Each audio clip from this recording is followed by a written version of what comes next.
ARARA's for logging into tonight's presentation by Sandy. Just a few brief notes about what the American Rock Art Research Association is about for those of you who might be new to it.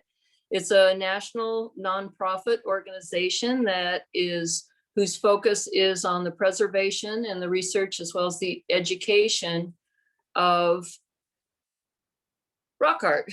The emphasis, because we're American, right, is mostly American, but our reach really is global. And as Peter was just sort of promoting, I encourage you to log into ARARA's website that is maintained in a lovely fashion. And under a tab called events, you'll see the dozen or so lectures like this that have previously been sponsored by ARARA. So I encourage you to go there and check out that website. Just a note or two about myself. I am a career private archaeology, prehistoric archaeologist, private industry, I should say, prehistoric archaeologist with work throughout the Great Basin and California. And I'm introducing tonight as myself as a newly elected board member to ARARA. A little bit about Sandy Rogers, Alexander Rogers on the screen here, Sandy Rogers, who's going to talk to us this evening about the Euro-American non-native, right, discovery, air quotes, of the Coso rock art. Sandy retired as a senior executive from the Naval Air Weapons Station China Lake in California. And for those who don't know about NAWS China Lake, as it's called, it's really a research and development facility for military weapons systems. And so that means with Sandy's career and what NAWS China Lake is known for, you should think about missiles and missiles that jets shoot and that shoot down jets and that are on destroyers and aircraft carrier submarines. That's really kind of what NAWS China Lake's mission is. And so that's the world that Sandy lived in for a number of years. Towards the end of his time in Ridgecrest, which is adjacent to China Lake, he was the archaeological curator at the Matarango Museum there. And for those, anyone interested in seeing the Coso rock art themselves on a tour, the Matarango Museum really is, I have always regarded it as the gatekeeper for the public's access to get tours of Coso rock art, in particular, Little Petroglyph Canyon. Sandy is equally known in prehistoric archaeological community for his work with obsidian hydration, which is an analytical technique that lets us hang an age estimate on any prehistoric site that has obsidian as part of its chipping assemblage or stone tool assemblage. So a really handy thing for archaeologists to know. Several years ago, he and Russ Kaldenberg published a book, and that book is available through the Matarango Museum for those of you who really want more details or want to revisit it. So again, go to the Matarango Museum's website for additional information on that. And his co-author, Russ Kaldenberg, was a California BLM state archaeologist for a number of years before he became the base archaeologist at NAWS China Lake. So between the two of them and all the years that they lived in Ridgecrest and worked on the base there, they probably have more days in front of Coso rock art than anyone else living.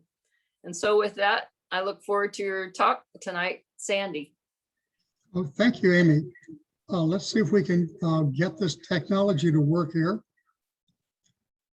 A little prayer to the gods of technology. Okay. See if it's working. Yep. Okay. So today I'm going to talk about the Euro-American discovery of the Coso Petroglyphs, as Amy pointed out. By the way, with proper modesty, she probably knows more about the petroglyphs than anybody else around. Talking about the Euro-American discovery of the Coso petroglyphs. So what we're talking about here is the Coso Rock Art District. It's an extensive rock art field. It's in Eastern California, The majority of it is on the Naval Air Weapons Station, China Lake, but there is some on surrounding BLM lands and private lands.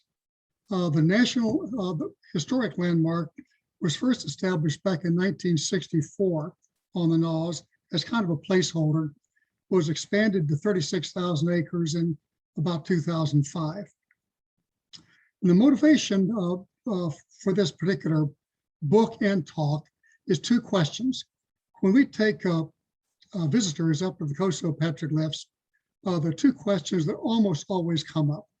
First is, were the archaeological sites and rock art known at the time the Navy base was established, which is in 1943-44 during World War II? And secondly, were these sites and rock art factors in the land withdrawal process? So I'm going to try to answer both of those questions tonight. So topics, first I'll talk a little bit about the local area because I'm sure not everybody has been there.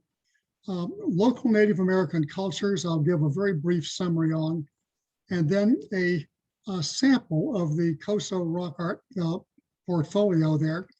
And so even for some of those who've been to Coso, some of these images will be new because they're from areas other than Renegade Canyon. Then finally, who knew about the rock art and when, and then fast forward to the present. So here's where we are. We're talking the high desert and the Western Great Basin. You can see the Great Basin there in this area, and Coso is right down here at the lower extreme southwestern corner of it. You can argue as much as you want to about whether it's Mojave Desert or Great Basin, but certainly from an ethnographic standpoint, it is Great Basin. Here's what it looks like within the state of California. This areas right here are the Naval Air Weapons Station at China Lake, North Range and South Range. Together, they amount to about 1,700 square miles. The Coso Rock Art National Historic Landmark is up here in the North Range. It's this layout which kind of looks like an oven mitt. And when you go to the area for a tour, where you're going is right down there. It's Renegade Canyon, Lower Renegade Canyon to be specific, and primarily because of accessibility. You can get there with a passenger car, paved road and a dirt road, whereas these other areas up in here are four-wheel drive vehicle only, and up here in Dead End Canyon is pretty much helicopter. It is very rough country up there. So the geographic setting here we have canyons and upland plateaus. They're in desert mountains between roughly 5,000 and 7,000 feet above mean sea level. It's a high desert. It's in the rain shadow of the Sierra Nevada. The Coso volcanic field is located just to the west. It's a major source of obsidian in Southern California. And the rock art then is carved on the basalt cliffs and boulders of this area. And the access is controlled, as Amy pointed out. It's an active military test range, and guided tours are permitted as operations permit.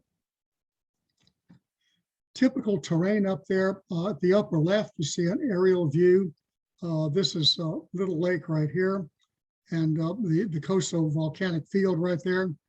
In the upper right, you see what it looks like in the wintertime. It gets very cold up there. It snows in the winter. It's fairly rugged canyons, as you can see. Let's see, here we go. Wild Horse Mesa is up in that area. This is about 5,000 feet. You're looking to the north there, and the lava flows in the distance are in Upper Renegade Canyon. Lower Renegade Canyon's cutting through the mesa right over here. There's more of Renegade Canyon. As you see, it's extremely rough country. The rock surfaces are almost entirely basalt. And so the rock art is carved into the desert varnish on these black basalt surfaces. One slide, Native American occupation, 13,000 years in one slide. There are Clovis sites and artifacts present. So we know we've got occupation back to around 13,400 before the present. And in fact, I'm working on a site right now, Robert Yohe, which has just been found down in the valley, which is very definitely paleo site. We've got good solid radiocarbon, as well as obsidian dating. We have no credible data for pre-Clovis, also known as early man. Could have been there, we just don't have any data. There's probable genetic continuity back about 10,000 years. There was a paper on that in Science back in 2018. Probable linguistic continuity, probably around 6,000 years or more. Kay Fowler argued that back in 1986, and David Shaw argued it much more extensively just recently. The current local Native American groups speak Numic languages, which is a branch of the Northern Ute-Aztecan language family, and the prehistoric folks were all hunter-gatherers. There was no development of agriculture in this area because the weather patterns simply do not permit it. You don't get any summer precipitation. Now, to take a quick look at the Coso rock art portfolio, Lower Renegade Canyon, which we all call Little Petroglyph or Little Pet. In the upper left there, you see probably the most iconic rock art image in the world. That is, of course, the ARARA logo right there. In this upper right corner, we have our own procession panel. It's not as fancy as the famous one in Butler Wash, but there is about 114 images there, stick figures processing around that rock there. And if you look at them closely, they seem to have backpacks on. A couple of beautiful panels down here, and this one on the lower left we're going to come to again. The one on the lower right we refer to as the ostrich panel because of this strange looking figure right here. We have no idea what it is. More from Little Petroglyph Canyon, more sheep images. You see many of the images are representational. There's some like this one in the lower right where we're not quite sure what it is, but overwhelmingly they're representational. Big Petroglyph Canyon, which is called Petroglyph Canyon on the topographical maps. Mainly big petroglyphs simply because the images are big. This one at the upper right, this image right there is probably 2 meters across. It's a really big image. Another procession panel down here, braid headdresses. More from Big Petroglyph Canyon. I love this horned lizard down here, pretty nicely realistic one. And notice right here, this guy's got a bow and arrow. So there are images of cultural artifacts in the rock art here. Upper Renegade Canyon, this separated from Lower Renegade by a boulder field. It's very difficult to get to. Some beautiful stuff up there. The lower image right here, you notice a stacked stone right there. I strongly suspect that's no longer standing because we had on the 4th of July, 2019, we had a magnitude 7.1 earthquake there in the valley. And I strongly suspect that those stones got knocked over. But it's nice while it lasted. Sheep Canyon, obviously a whole lot of images of sheep, beautiful place. More from Sheep Canyon, and again, images of archery in use there. Haywee Spring is off to the west of these Petroglyph Canyons. This is kind of neat up here. You see a flock of quail on that rock right there. So it's not all bighorn sheep.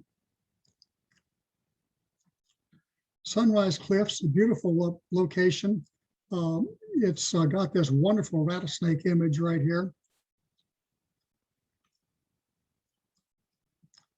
Now, Upper Dead End Canyon. This is really rough territory.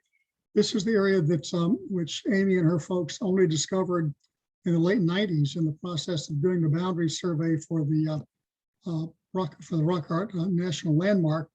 I like this guy up here in the upper left, a little raid headdress. That image is only about 12 inches tall. It's a fairly small one. Notice here, the guy seems to be holding a bull roarer or something. Also in Upper Dead End Canyon, there are more images which resemble the Bishop petroglyphs. Notice the shield figures here, which look very much like the Bishop area. Also, there are these funny, scary guys, we call them, images which look very much like the Dinwiddie style rock art in Western Wyoming. And this big guy right here, he's about 2 meters tall. He looks like he's flipping the bird. but I have a suspicion he's got an atlatl in his hand.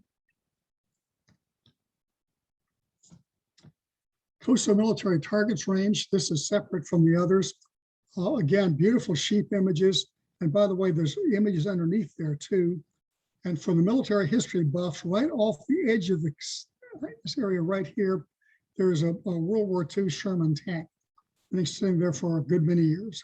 Beautiful condition. Now, Little Lake Ranch, this is private property. It's off the west side of the base, between the base and Highway 395. And there are lots of images here, very heavily repatinated, as you can see, bordered across, and more atlatl images. And also here, there is some, there are pictographs. What you see there on the left, and then the D-stretch enhanced on the right. And these look to me like Tubata Labal images, like you see over in the Kern River Valley. But in any case, there are pictographs there. It's in a kind of a sheltered location. So after that quick tour here, to summarize, I would say the extent of the Coso Rock Art Field is really overwhelming. When you go there, it literally goes on mile after mile, canyon after canyon. No one's ever counted the images. I don't think anyone can, but I would not be surprised if there's hundreds of thousands of them. The content, as you can see, was primarily representational, with bighorn sheep and other zoomorphs. There are anthropomorphic figures, and there are cultural items like archery, atlatls, the bull roarer, shields, things of that nature. But now to come to our regular topic here, who knew about all of this, and when did they know about it? Well, no big secret here. Earliest times, there were 4 native groups which intersected with the Coso region. I'll try to show right here. The Panamint Shoshone, or present-day Timbishaw, are up here. The Kauai Sioux were across here. Owens Valley Paiute up here, and the Tubata Labal here in the Kern River Valley. And there can't be any mystery here. These folks certainly knew about the petroglyphs for millennia. Of course, nobody asked them. Now, topographic constraints to travel in that area are extensive, as you probably got the impression from the images of the terrain. There's where the Coso Rock Art Field is, more or less. Natural north-south corridors, there's one over here in the San Joaquin Valley, which was used by early explorers going north-south. Closer to Coso, the Owens Valley provides a north-south corridor. And also there's one to the east of there in the Panamint Valley. For east-west passage, there is, of course, the Mojave Desert across here, and then below the transverse ranges, also the old Spanish Trail. However, Coso was located in very rugged terrain, as you can see from the photographs. It is bypassed by the travel corridors. So if you are going through there, you're not necessarily going to go through Coso unless you're specifically looking for something there. It's not an easy way to travel, should we say. The first expedition that we know about here was the Francisco Garces expedition of 1776. He was a Franciscan friar. He traveled from Fort Mojave over here on the Colorado along the old Spanish Trail up the Mojave River through what's now Barstow, across Cajon Pass, and down into Mission San Gabriel. He then went up through this area to Lebec, up to Bakersfield, returned across Tehachapi Pass through Barstow present area, and then back to Fort Mojave. However, the Coso region is way up here, and so he never even went close to it. There were early Anglo-American explorers in the area. Jedediah Smith in the 1820s and 1830s. He explored the San Joaquin Valley and the Mojave Desert, but he never traversed Coso. Joe Walker and John C. Fremont came closer. They traveled around Coso, but as far as we can tell, they never entered. There is a geoglyph on the top of the Panamint Range, of the Slate Range, which implies that the Fremont expedition was nearby there. But we have been unable to verify that at all. So as far as we know, they never actually went through there. Now, in the mining days, there was a significant Euro-American population in the area, beginning roughly in the 1860s. Ranching started in Owens Valley in about the 1860s. There was mining at Coso Village in the 1860s and at Darwin in the 1870s. Remy Nadeau was a freighter, ran a freight company in Los Angeles. His freight roads crossed Wild Horse Mesa and also went through Acharan Valley to the east. And they passed close to rock art sites. And he had wagon trains going up and down there, carrying freight up to the mining camps and carrying gold and silver ore back out. So there were prospectors, there were miners, there were bad guys, there were express riders, but no mention of petroglyphs. They probably saw them, but they just didn't even think to mention them. Except, here's our earliest published account. A guy named Minard H. Farley. He was a mining promoter about 1860. He traveled with the Darwin French party from Visalia to the Coso district, and they were prospecting for silver. They found this, what is now called Silver Peak. They call it Silver Mountain, but on the current topo maps is Silver Peak. They visited Coso Hot Springs, and they observed Native American rock rings and rock shelters and ceramics. They wrote an article in the Daily Alta California, which was the San Francisco newspaper, on the 25th of July, 1860. And they state 20 miles southward of Silver Mountain, the party visited an active volcano. It was not a volcano, it was the hot springs and fumaroles. On some of the cliffs in the neighborhood were found sculptured and painted figures.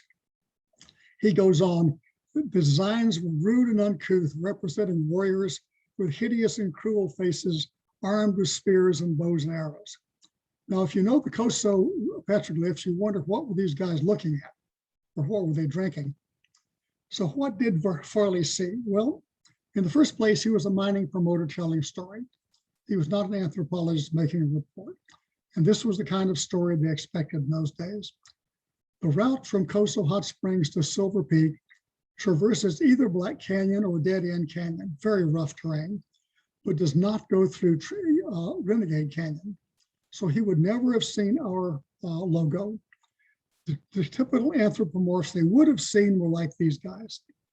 And that's about all we can say about what they saw. But this is the first published account. Now, to digress for just a moment, I have a personal conundrum here about Erasmus Darwin French. He was the guy who led the party, E. Darwin French. Historically, we know that he was born in upstate New York. He had a medical background, served in the Union Army in the medical service during the Civil War. After the Civil War, he came west to make his fortune. This photograph of him was taken in San Diego County when he was about 80, shortly before his death. He did, in fact, do quite well.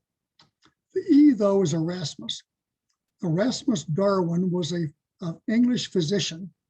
He happens to be an ancestor of mine. He was an English physician who lived in Birmingham, England in the 1780s. And he was also a scientist, a chemist. He was the grandfather of Charles Darwin, who also was an ancestor of mine. How a guy in upstate New York ever came to be named for Erasmus Darwin is something I would dearly like to know, but it's unlikely we're ever going to find out now. Now, coming back to Coso, a survey that missed. Picture ready of the American Indians. You recall that Lee Merrimore talked about this a couple of months ago.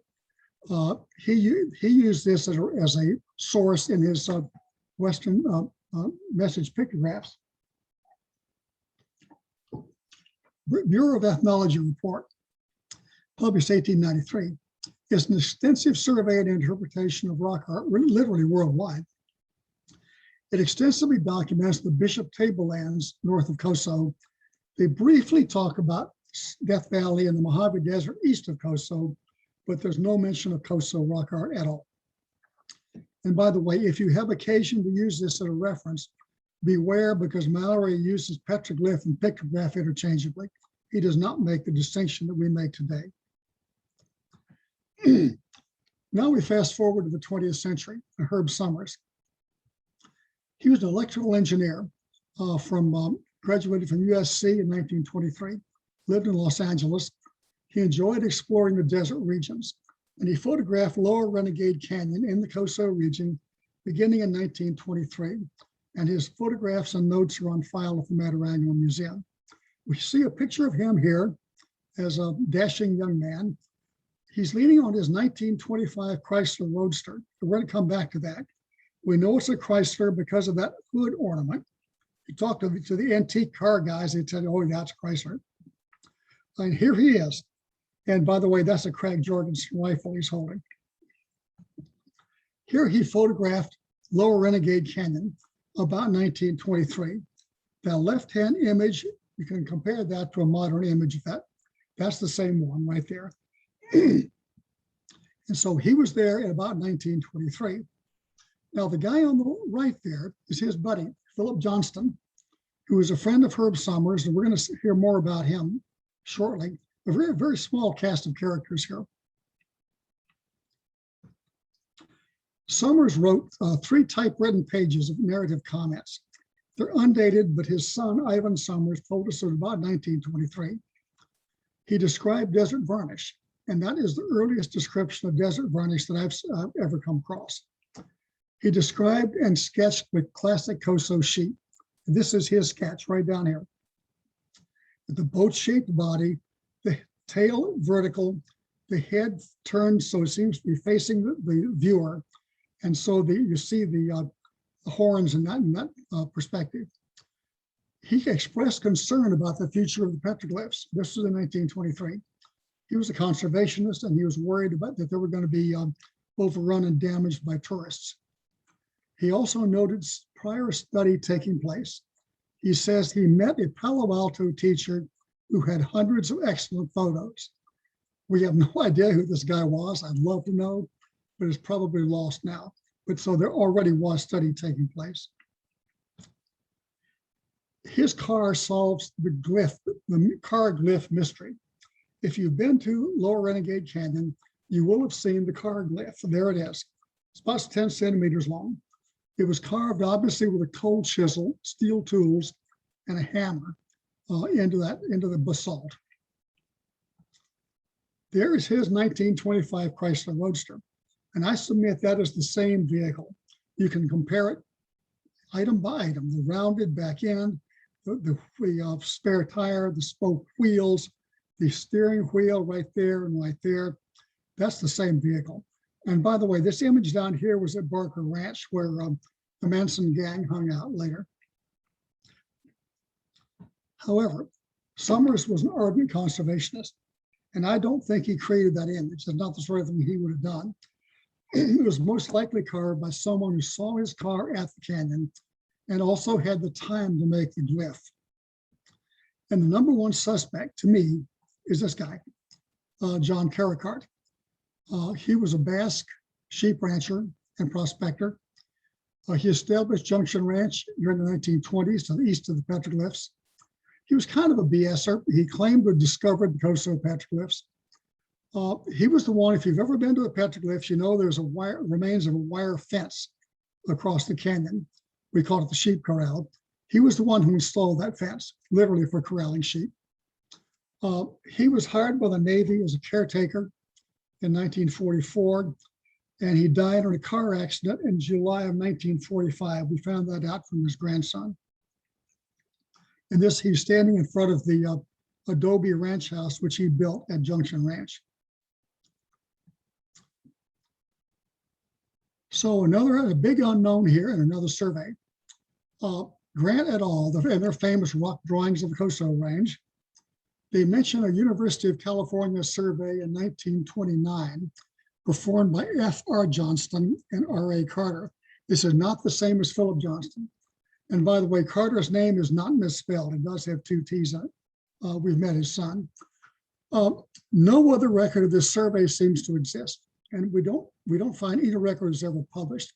So it may have been something where it's informally simply called it a survey. We just don't know. Nothing there. Then Julian Stewart, the famous anthropologist. His Petroglyphs of California and adjoining states, again, published in 1929. You see an image of it down here. And by the way, that's available free on the internet. You can download it. He did not visit the sites, but he relied on local informants, the same way as he did with his ethnographic studies. He does not report the major Coso Canyon sites. He speaks of Coso, but they're a very vague description, and we can't place where it is, and it certainly is not the major anthropomorphic sites that we're all used to. Another survey, Clifford Park Baldwin survey. This guy did the survey for the Southwest Museum and the Eastern California Museum. We think that the guy here in the dark coat is Clifford Park Baldwin. It was in 1931. There was a record of this at the Eastern California Museum, and the Matarango Museum also has a copy of it. They were mostly exploring Owens Valley and Saline Valleys and Immigrant Pass over into Death Valley. They made a brief visit to Coles Flat in the Coso Range, and this image apparently was taken at Coles Flat. They knew about the Coso rock art, but did not visit the major rock art concentrations. And the problem was the weather. This was in November of 1931. These guys are freezing their tails right here around the campfire. And there was a storm coming in. And they stated in their cover letter that the storm was coming in. They were way off the paved roads, and they decided to shorten the trip and return to Independence. Now, touring topics. Touring topics was something I did not know about. This was the forerunner of Westways. It was the magazine of the Automobile Club of Southern California. It started out, I think the first 2 years, 33, 34 maybe were touring topics. Then they changed the name to Westways. This is the earliest pictures of Coso, published pictures of Coso rock art. Prehistoric Pageantry in Stone by Philip Johnston. So there's our buddy again. He was the friend of Herb Summers. The visit is to Lower Renegade Canyon, as you can tell from this image down here. There's the ARARA logo, what we call Little Pet. It's a very sensitive article, it was well written. He was an avocational anthropologist. He described the site as the Argus Range, which kind of threw us off trying to find it in the first place. He states the images are executed with a skill which is truly remarkable. He met Indian George Hansen right down here, we all knew him, and states Indian George may be a descendant of the ancient artist, but he can't decipher the drawings. So here we have an actual published article on the Coso rock art. And interestingly enough, 10 years later, Johnston was one of those who convinced the US Marines to create the Navajo Code Talkers. He had grown up on the Navajo reservation and saw the potential of that, and was one of those who convinced the Marines to do that. I say it's a small cast of characters here. Now, Darwin, California. Darwin resurfaces again. Named for Erasmus Darwin, French. Here is a map showing where Darwin is located, and the Coso Petroglyphs are more or less where the A in Darwin is. It's a mining town. It was established in 1874. Here's a photograph of it in 1908. It actually was fairly prosperous, and there was first gold mining there, and then copper, and the copper mining continued right up through the Vietnam War. And after that, the price of copper collapsed, and the place became pretty much a ghost town, as it is now. In Darwin, California, the Petroglyph Canyons were known about 1935. We know that because of this priest down here, Desert Padre, Father J.J. Crowley. There was a Mr. C.C. King who owned a hotel and restaurant in Darwin, and he was promoting the canyons as tourist attractions. And he was trying to get Inyo County to pave the access roads, which did not work. They were known locally as King's Canyons, and in some of the articles of that time, they're referred to as King's Canyons. It is not the same as the Kings Canyon National Park over in the Sierra Nevada. But there was an article by Father Crowley in his diocesan newspaper, which is reprinted in this book, Desert Padre, which he referred to thousands of prehistoric petroglyphs. Desert Magazine then, a couple of years later, 1938, Art Gallery of Ancient Indians. The author, now we're back to F.R. Johnston. They state he was the president of the Archaeological Society of Southern California. We don't know anything more about that. It could have been a pre-runner of ASA, but we can't verify that. He was mentioned in context with that University of California survey. The images, though, are from Lower Renegade Canyon. You can see them all here. There's the procession panel again. And by the way, you can also see they're all of them were chalked to make them stand out for photography. There's a guy named E.T. Ross. We don't know much about him. He was a chemical engineer from Los Angeles. He did extensive survey and documentation of the Coso Range and Wild Horse Mesa, both. He published site records, which we have, Kaltenberg found, and a summary report, which we dearly would love to have, but seems to be lost. It is not at UCLA. We've checked that. It may have been at the Southwest Museum, but when they closed, all their materials were moved to the Autry, and nobody can find this report now. But we do have the site records. This is E.T. Ross and his wife. And that's on Wild Horse Mesa. Again, it looks like cold weather. Here's a less happy instance. Desert Magazine, 1944. These guys were looting sheep hunting artists of Black Canyon walls. The author, Vernon Smith, and his buddy came in via Darwin. They say they were collecting rocks with pictures. In other words, they were looting. They met John Carricart over at Junction Ranch, who guided them to the canyon. I don't show the map here, but the map actually shows Petroglyph Canyon, although they called it Black Canyon.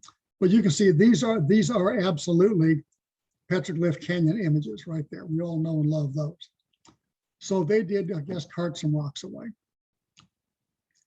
They, by the way, they could not have been there in March of 44 because by that time it was Navy property and it was closed off.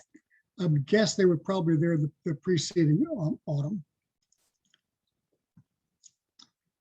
Larry Fox, 1943 or 1944.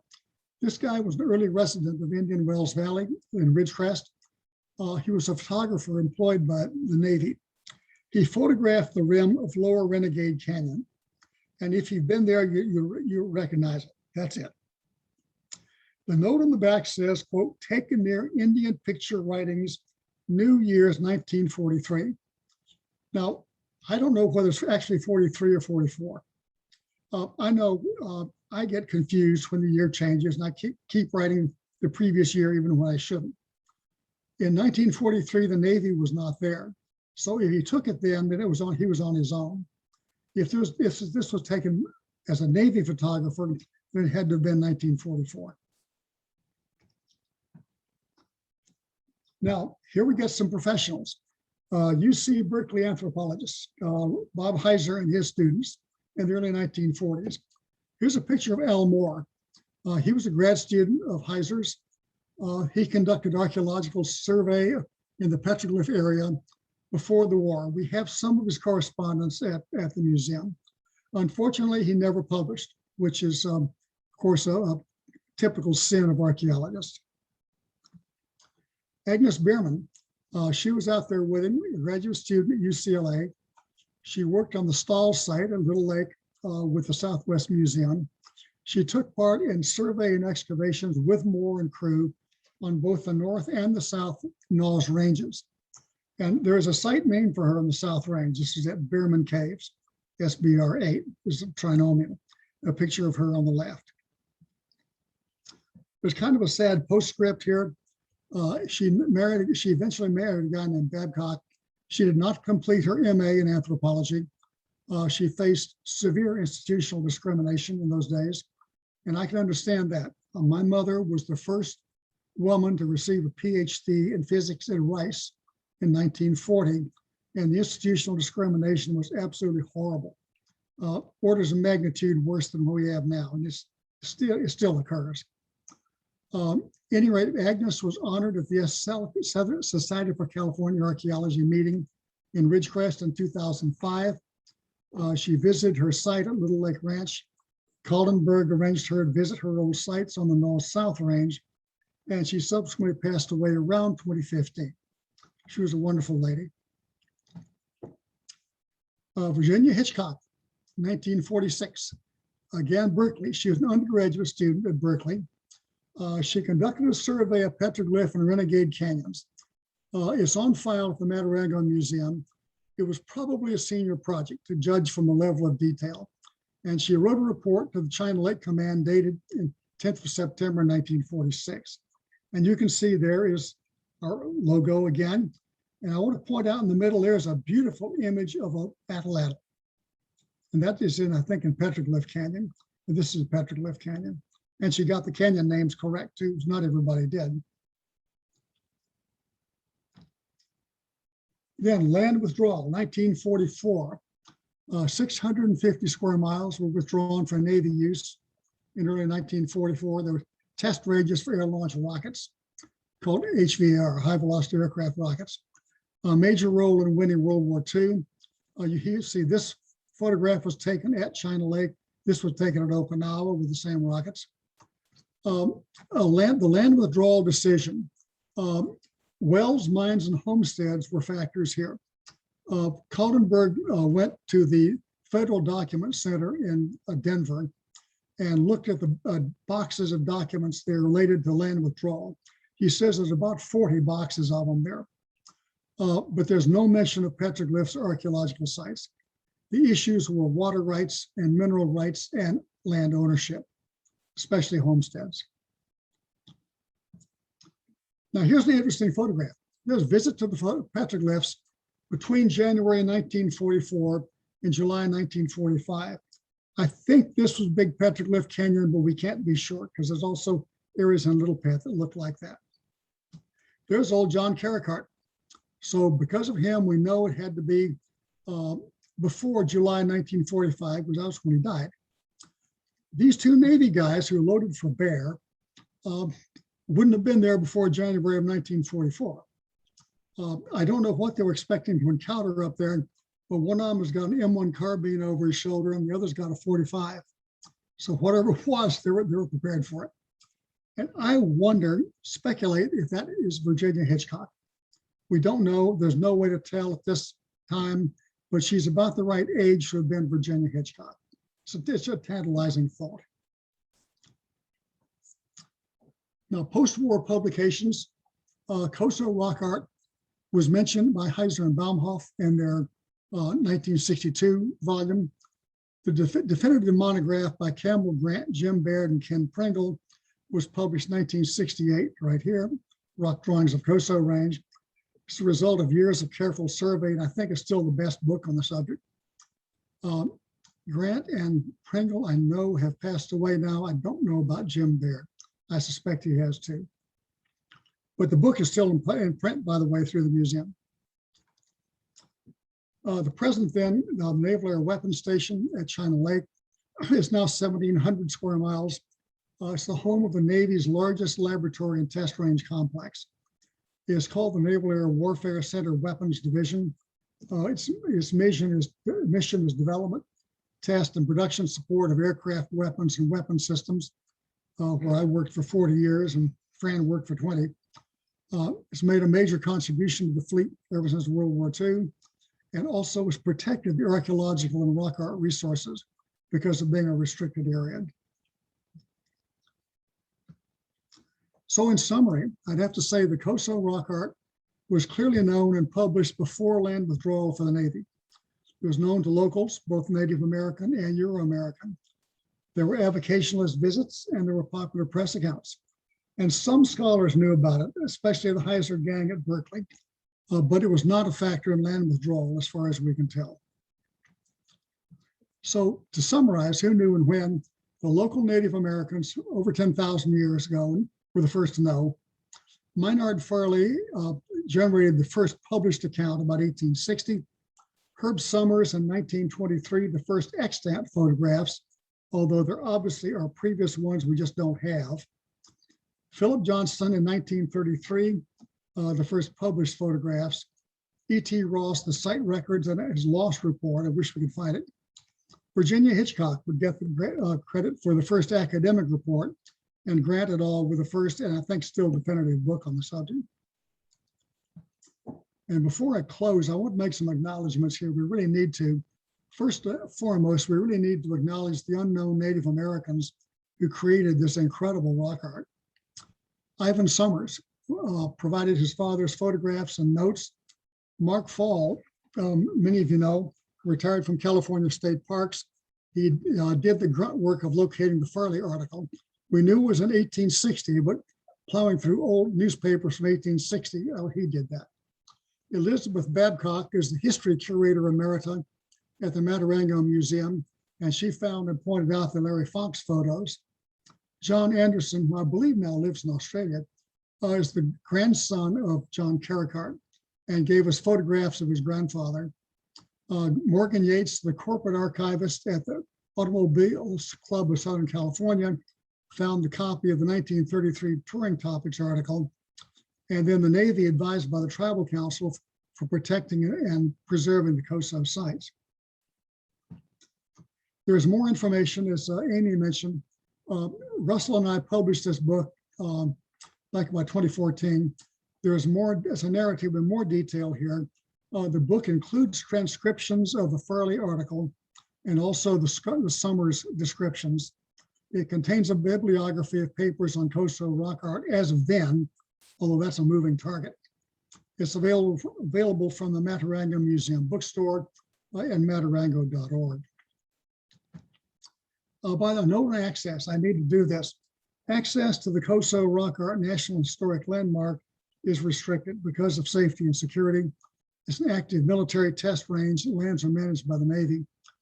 There's controlled access on weekends, range schedule permitting, for Native American groups, guided tours for the public, and academic study. However, there's been no access during the COVID epidemic. That began back over a year ago. I talked to the director of the museum about 2 weeks ago, and she was hoping to be able to restart this fall, but that was before the Delta variant took off. So at the moment, as I understand, it's still kind of up in the air about when a visitation will start again. Before we go to questions, I want to ask two questions before somebody asks them, because these always get asked. What does Matarango mean?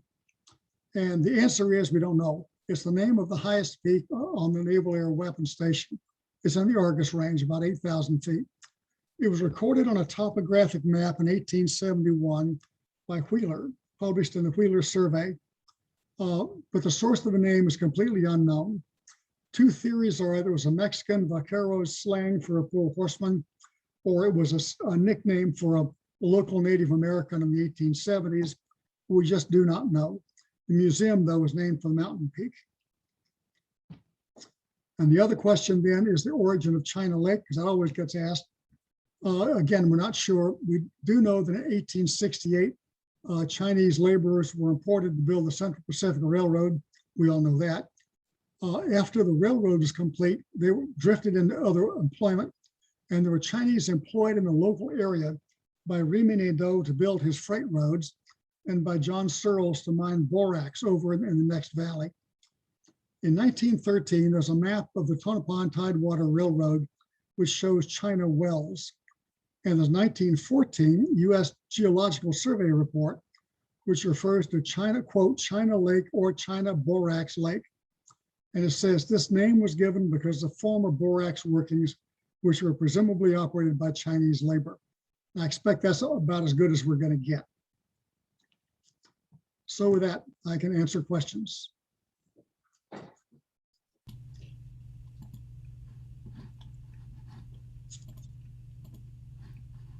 Well, thank you very much, Sandy, for your presentation. So we do have some questions that have come in through the chat. If you do have a question and haven't already typed it into chat, please do that now and we'll get to it. So first off, maybe I'll start with some of the, we have questions about the prehistoric side of things as well as the historic. So maybe we'll start with the historic side of things. There's a question, who owned the current Coso rock art area before the Navy took it over? Was it all private or was some of it public land? Okay, the answer there, it was Department of the Interior. that the whole area was Department of the Interior. There was a area down to the south near the town of Inyakern, which was private, but that was not on the base. So the base itself was all withdrawn from DOI. Okay, and here's another perspective, also historic, well, actually the present. Wondering which tribal council advises the Navy, since more than one tribe might be represented in the art.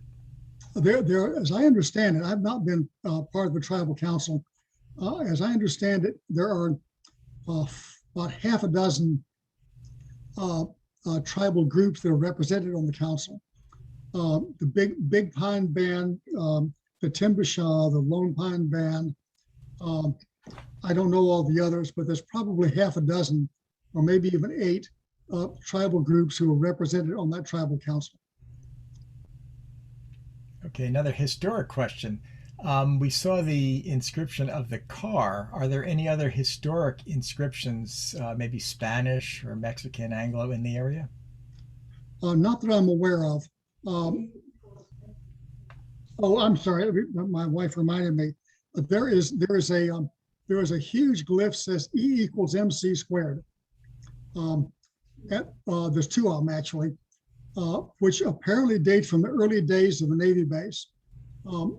When the base was first established in 1945, there's an area on the eastern side of it called Salt Wells, which belonged to the Atomic Energy Commission, and the base there was used as it played a major role in the development of the Fat Man bomb. The explosive part of it, not the nuclear part, the conventional explosive part. And so my suspicion is that E equals MC squared dates from the Atomic Energy Commission days between about 1945 and 47, 48. I know the first time I went up there as a child, it was about 1950. I was in first grade or second grade. And I remember that glyph, the E equals MC squared glyph was there.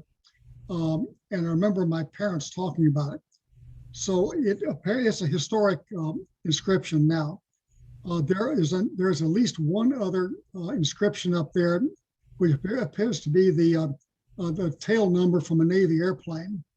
But aside from that, there are no other historic glyphs that I know of. Okay, now, over at the Bircham Springs area, there is a glyph of a cowboy, but that's outside the canyon. Well, speaking of the Navy, how do they avoid, or what measures do they take to avoid affecting any archaeological sites or petroglyph areas when they're doing their testing? The way this is done is that the target zones the Navy uses are on the flatlands to the south of the mountains, primarily some up in Coles Flat.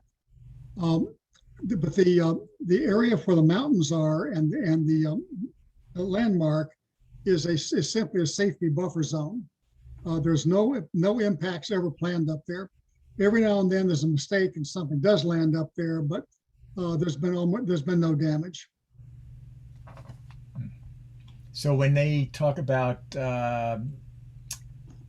having tours when there aren't operations going on, what kind of operations are they talking about?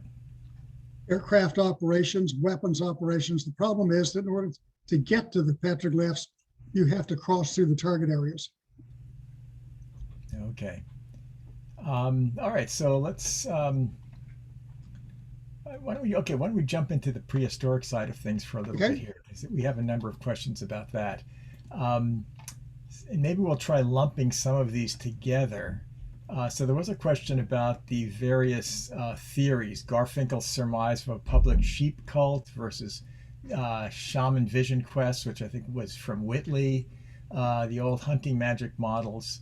What are your sort of personal impressions of these various explanations? How do they stack up with what we know now? Well, I was hoping that wasn't going to get asked. I have, by my count, there's about 13 respectable theories, respectable in the sense they've been published in academic literature. And there's, of course, many, many more wacko theories, including Martians and spacemen and all sorts of things. Um, I would simply point out when it comes to interpreting rock art, there's two aspects of that. There's a formal ethic, if you will, aspect, and there's an emotive, more emic aspect to it. That emic aspect to it, the emotional, we can't deal with. We can't. We're a different culture. We do not live at the same time, and I would simply take that off the table. The ethic aspect of it, as I say, there's many theories about how this rock art fits into the local cultures, and I have my opinions on it, but it would take a whole seminar to talk about. I'm kind of inclined to agree with Garfinkel, but even there, I've got some hesitation. I mean, do you want to share just maybe for a minute or two, just share with people what that thesis is? Oh, okay. His idea is that the images were created as part of religious rites, increased rites to cause increase in the bighorn sheep herds. It's very likely the bighorn sheep were overhunted, especially once the bow and arrow was introduced. But I think it probably was overhunted even before that with that lateral and dart. And the way you bring them back is by increased rites, religious rites to cause them to increase. And that's his theory of what is involved there, and the figure of master of the game animals. But I don't think we can go into any further than that. Okay, because the sheep petroglyphs probably dated from a whole range of different periods, correct? I suspect the majority of them probably date from around 3,000 to 1,000 years ago. We're pretty sure that there are images that go all the way back to Paleo-Indian times. There are images associated with Paleo-Indian sites. But the classic bighorn sheep and the classic anthropomorphs, pattern body anthropomorphs, seem to be more associated with the Newberry period, right around 3,000 to 2,000, 1,000 years ago, which would also coincide with probable population increase in the area. Okay, well, I have to ask, since you brought it up, for those paleo, the ones that were associated with paleo sites, are they representational or are they abstract? They're very crude representational for the most part. There's some abstract. I personally think I really dislike the term abstract because abstract is a modern art term coined in the 20th century by Euro-Americans. We don't know those are abstract. They probably were representational, but they represented something we can't understand. We don't know what it means. Unfortunately, we don't have any good term other than abstract to describe them. But there are both quote abstract and also very crude sheep images. Okay, so while we're talking about interpreting these images, somebody had a question about the geoglyph in the Panamints that I believe might have been in your presentation. There's a question, can you describe what it represents, construction and size? The geoglyphs in the Panamints are completely outside of this area. Oh, okay. So you don't want to address No, that? I'm not going to hazard it. There is a small geoglyph on the south range of China Lake, but again, has nothing to do with Coso. Okay. So in Coso, there aren't any geoglyphs. There are some geoglyphs. Amy is probably better positioned to speak to that than I am, because her folks discovered things that sure look like geoglyphs up there on some of the playas up there in the North Range. But I personally have not visited them. Amy, do you want to chime in on that? Let me unmute. It was just one on a playa, and it really doesn't, it really looks made by humans, not made by nature. But we saw nothing on the scale and magnitude of what you'd see over in the Panamints when you look at the publications in the aerial photography. That gives you a sense of the scale of the ones that are over in the Panamints and towards Death Valley, Right. which is really just one valley, one mountain range over, you know, to the east. And Right. what was the geoglyph in Coso representing? Can you Well, tell me? I think we called it something like Lisa or something, because it looked like, you know, Lisa on The Simpsons with like her wacky kind of starburst hair or something. That was sort of how we knew the site. That we're not really all about naming sites. So, Okay, but it was so Lisa was anthropomorphic. kind of the best, you know, So the that we one, the could one do in the it. South Range looks like a serpent. Oh, I've not seen that, so I don't know Yeah, what that's. I was out there, documented that with Mark Allen. It's Mhm. not real big, but it definitely looks like a serpent. Yeah, so I think, you know, as you get closer to the Sierra, meaning as you move west out of Death Valley and the Panamint Valley, they drop off fast. Right. And so it's really more a Panamint phenomena. And then, you know, if you move south and east and get over to the Colorado River, then you're into the really famous Oh, yeah, geoglyphs that are that's big time stuff. fabulous. But that's a different phenomenon than kind of the meandering alignments that you see really in Panamint Valley, and the rogue outliers, I'd say, over on Nas China Lake. Yeah. Yeah. So were they formed by like fist-sized rocks or Yes, something? Yeah. yes. And there's a lot of, you know, like you 4 or 5 people stand around and you debate, do you think nature could have done that? And then, you know, when the consensus is no, then you say, okay, then let's pause and get it on record here. Mm. You know, it's not always obvious. No, it's Right. not.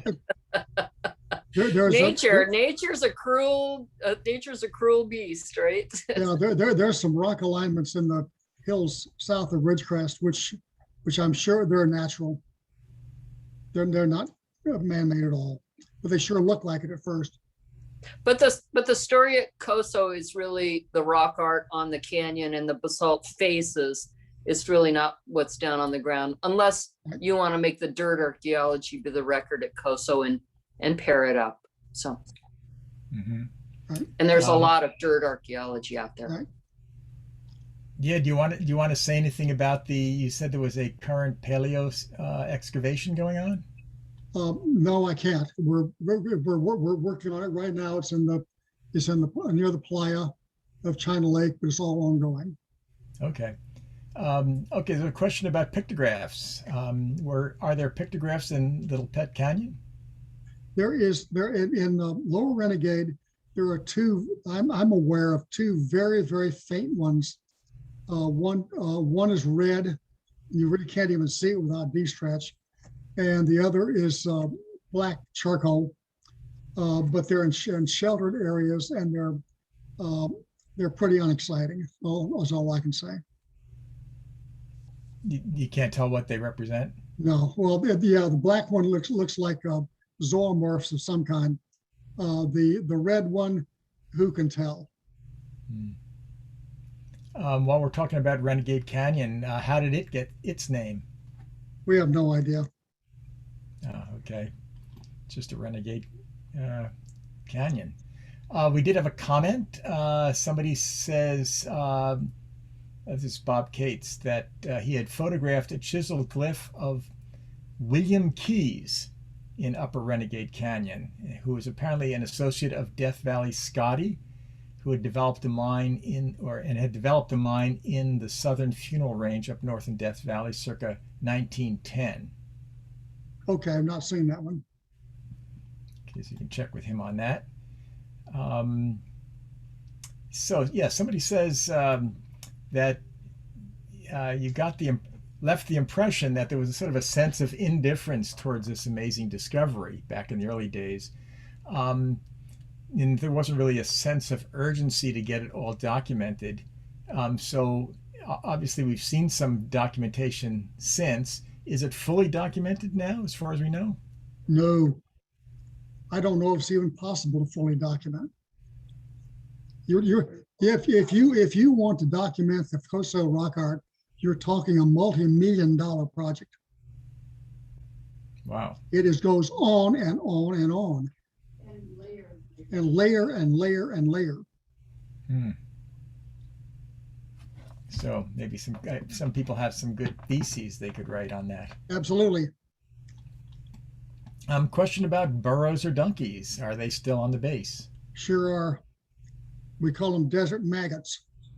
They there's wild horses and there's burros, and the Bureau of Land Management has the responsibility for doing the annual survey, a census of them, and for rounding up extras.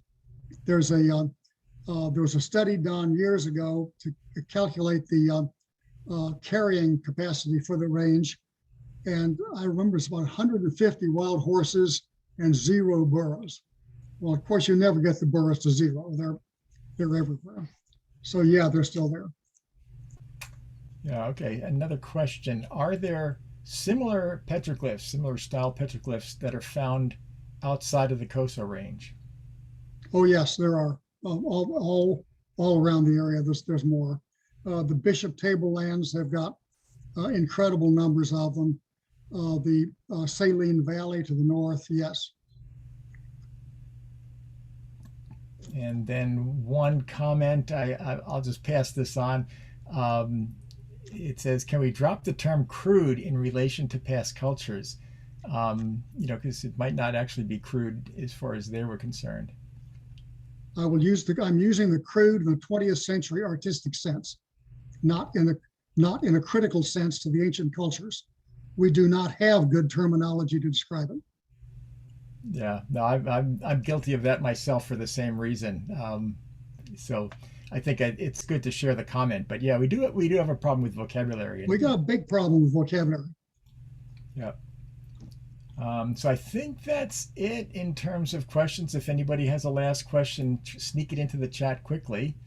But otherwise, I'm going to say this is fascinating. A lot of times we are so interested in the prehistory that we forget about the history of these sites. So getting that perspective was quite interesting. Well, the question just popped up. Are there rock circles? Yes, there are. Yes, there are rock rings. Okay, so we get rock rings as well. Yeah. And any idea when they date from? No, probably the same time. They're up on the flatlands around the canyons, and they are probably the base of shelters. And then there are grinding slicks, bedrock mortars. There's worked obsidian, there's debitage everywhere. As Amy said, there's a lot of dirt archaeology there. Yeah, sounds great. I'm happy that I had a chance to go visit through the museum some years ago. And if you haven't, maybe when this pandemic is over, definitely take a chance to check out their site and sign up for a tour. It's an amazing site. So thank you again for your presentation. Thank you to all the attendees for your interest. If you'd like to learn more about ARARA, please check out our website and Facebook pages. Our next speaker on September 11th will be Tom Sanders, speaking on the rock art at Red Rock Ridge in Minnesota. So please visit the ARARA website or Facebook page for more information on that as well. And until then, good evening, everyone, and stay safe.